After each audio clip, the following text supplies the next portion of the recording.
Once on a pier in Southern California, I saw a kid with French fries walking around with his mom. There were obviously a ton of seagulls around waiting for people to drop food. His mom went to get napkins because the kid was messy with his ketchup.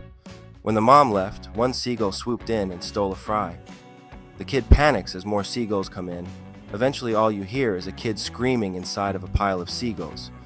It looked like he was wearing a coat of seagulls. The fries fall to the ground and even more seagulls come swooping in.